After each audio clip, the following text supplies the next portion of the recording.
National S P Malegaon.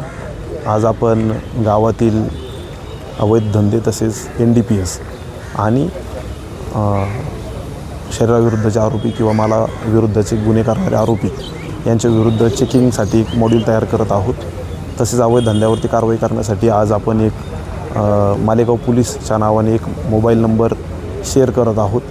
तो number आहे 75 88 93 11 12. परत एकदा सांगतो, 75 88 93 11 12. याच्यामध्ये कुठलेही अवैध धंदे गावामध्ये चालू असतील तर त्याच्यावरती कुठलाही नागरिक मेसेज टाकू शकतो. हा व्हॉट्सअप नंबर आहे. याच्यावरती फक्त टेक्स्ट मेसेजेस येतील आणि आपण व्हॉईस मेसेज देखील व्हॉट्सअप नंबरवरती टाकू शकता.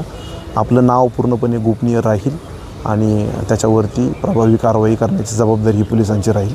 आजच्या मीटिंगचा हा अजेंडा होता. त्याचबरोबर आपण एक अक्यूज मॉड्यूल तयार करत आहोत. मागच्या 5 वर्षामध्ये तसेच इतर सक्रिय आरोपींची यादी आपण शॉर्टलिस्ट केलेली आहे. त्या आरोपीचं घराचं लोकेशन, त्याचा फोटो, त्याचं पूर्व इतिहास असा आपण त्याच्यामध्ये फिल करणार आहोत. आणि मग नाईट राऊंडचे आमचे जे अधिकारी असतात किंवा दिवस पाळीला जे चेकिंग केली जाते आरोपीची, त्याच्यामध्ये ते आरोपी चेक केले जातील. जर नाईट राऊंडच्या वेळी जर तो आरोपी घरी मिळाला नाही तर त्याची जबाबदारी घेणारे त्याचे आई-वडील यांना प्रत्यक्षात विचारलं जाईल की सदर आरोपी त्या संबंधित वेळेला कुठे होता. तर त्या संदर्भात एक अक्यूज मॉड्यूल आम्ही तयार करतो जे की आता पुढच्या 15 ते 20 दिवसामध्ये आम्ही ऑफिशियली लॉन्च करणार आहोत. तसं गावातल्या ट्रॅफिक म्हणजे वाहतुकी संदर्भातलं नियमन होण्यासाठी देखील आपण त्याच्यावरती ड्राईव्ह घेत आहोत. आपले RTO विनोद जाधव आणि पोलीस प्रशासन यांचं मिळून हे काम असेल.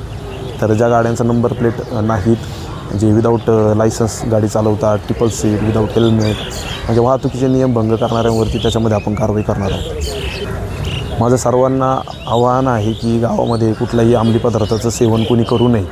त्याच्यामध्ये कठोरात कठोर कारवाई केली जाईल आणि कठोरात कठोर शिक्षा देखील त्या आरोपीला दिली जाईल. तर गावातल्या तरुणांनी स्वस्त आणि त्यांचं हेल्थ चांगली राहण्यासाठी आपल्या सगळ्यांची जबाबदारी आहे.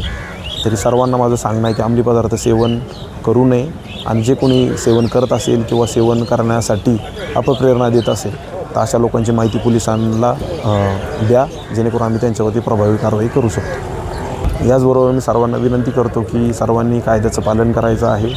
कायद्याचं पालन केल्याने कायदा व सुव्यवस्था टिकून राहते आणि शहराचा विकास होतो. तर सर्वांना विनंती असेल की कायद्याचं पालन करा, कोणी कायद्याचा भंग करू नये. तसं जर दिसून आलं किंवा आपल्या विरोधात जर तक्रार प्राप्त झाली तर कठोरात कठोर कारवाई मालेगाव पोलीस प्रशासनाकडून केली जाईल.